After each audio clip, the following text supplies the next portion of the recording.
नमस्कार दोस्तों, अभी हमें सतलोक आश्रम धनाना धाम में और यहाँ हमें संत रामपाल जी महाराज के अनुयायी मिले हैं। इनसे जानेंगे जो मुसलमान धर्म में सुन्नत की प्रक्रिया है उसको लेके इनके क्या विचार है। तो आइए इनके विचार जानते हैं। नमस्कार सर। सच्चाई जी। क्या नाम है सर आपका? विशाल दास है मेरा नाम।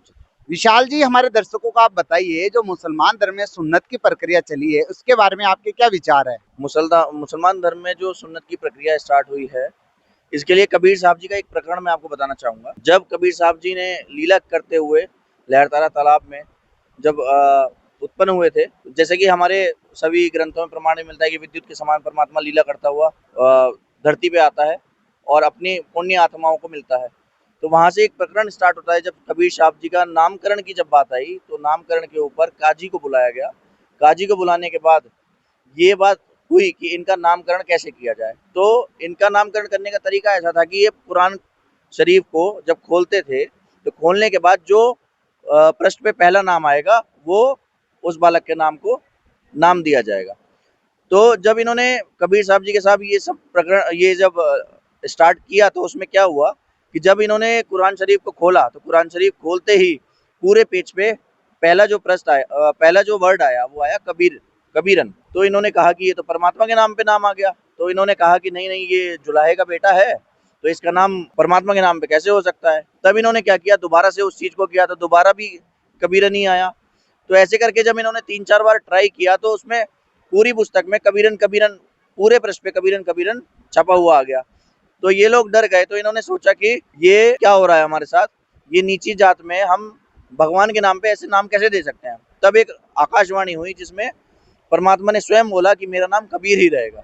तो ये यहाँ से ये चीज स्टार्ट हुई। उसके बाद जब इसका इसके आगे क्या लीला करी परमात्मा ने, उसके बाद क्या हुआ, जब नाई को बुलाया गया, जब सुन्नत की प्रक्रिया स्टार्ट होने वाली थी, तब जब सुन्नत नाई सुन्नत करने वाला था तब परमात्मा ने लीला करते हुए उसे 5 लिंग दिखाए। 5 लिंग में से कबीर साहब बोले कि नाई, जब तू सुन्नत कर रहा है तो एक ही लिंग की सुन्नत करना, ऐसा ना हो कि तू सबको सुन्नत कर दे, क्योंकि तुम सुन्नत करोगे, कन्वर्ट करोगे तो कितनों को कन्वर्ट कर पाओगे। तो इसलिए परमात्मा की ये लीला देखते हुए वो नाई भाग उठा, जिसके चलते वो सुन्नत नहीं कर पाया। तो उसे ये लीला देख के वो डर गया। इसके बाद जब इससे पता चलता है कि हमारा अल्लाह क्या इतना कमजोर है कि वो मुसलमान बनाना भूल गया था। तो इससे पता चलता है कि परमात्मा ने किसी भी धर्म में बांटना नहीं सिखाया है। इससे हिंदू मुसलमान में अलग अलग हम लोगों ने खुद को कन्वर्ट किया है, भगवान ने नहीं किया है, अल्लाह ने नहीं किया है। तो इससे एक सूक्ष्म वेद में इसकी एक वाणी भी है जो मैं आपको सुनाना चाहूंगा कि उधर बीज कहा था कलमा, कहा सुन्नत एक ताना, बाप तुर्क माँ हिंदवानी, सो क्यों कर मुसलमाना। तो इससे ये पता चलता है कि आपने बेटा हुआ, बेटे की तो सुन्नत कर दी, माँ के पेट में कहाँ सुन्नत हो रही थी। अगर होनी होती, अगर अल्लाह ताला को सुन्नत करनी होती तो वो माँ के पेट में कर देते। बाहर आने के बाद आपको सुन्नत करने की क्या जरूरत पड़ी? क्या हमारा अल्लाह इतना कमजोर है कि वो सुन्नत करना भूल गया था या फिर कन्वर्ट करना भूल गया था? आपने बेटे की तो सुन्नत कर दी, पर जो माई बहनें होती हैं उनकी सुन्नत आप कैसे करोगे, उन्हें कैसे कन्वर्ट करोगे? तो आपका कहने का मतलब है कि अल्लाह ने ये सुन्नत की प्रक्रिया नहीं चलाई है, ये इंसानों द्वारा बनाई गई एक मनगढ़ंत परंपरा है। तो क्या इस धरती पे अभी कोई ऐसा गुरु या सदगुरु या कोई बाखबर है जो ऐसा ज्ञान देता हो, जो हिंदू मुस्लिम को एक बता रहा हो और एक प्रमाणों के साथ एक करके दिखा रहा हो?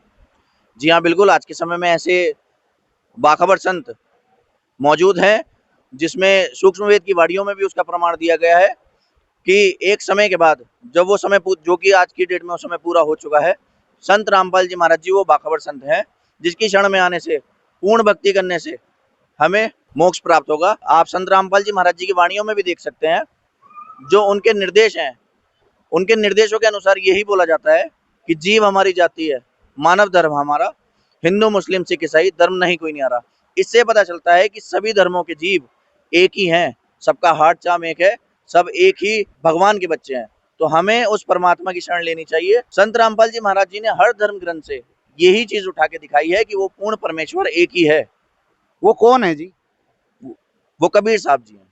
इसके प्रमाण कहाँ कहाँ पे आपने देखे हैं? इसके प्रमाण आपको हमारे वेदों में, कुरान में, बाइबल में और गुरु ग्रंथ साहिब में, चारों धर्मों में आपको इसके प्रमाण मिलते हैं। तो दर्शकों, ये थे संत रामपाल जी महाराज के अनुयायी के विचार और इनका कहना है कि पूर्ण परमात्मा अल्लाह ताला वो एक ही है। हमने आपस में एक दूसरे को हिंदू, मुस्लिम, सिख, ईसाई में बांटा हुआ है और इनका ये भी कहना है कि वर्तमान में वो संत रामपाल जी महाराज है जो धर्म के नाम पे लोग बटे हुए हैं उन सबको एक कर रहे हैं और उनका नारा है जीव हमारी जाति है, मानव धर्म हमारा, हिंदू, मुस्लिम, सिख, ईसाई धर्म नहीं कोई नारा। हाँ तो दोस्तों बने रहिए हमारे साथ एसए न्यूज की इसी तरीके की विशेष खबरों के लिए। धन्यवाद।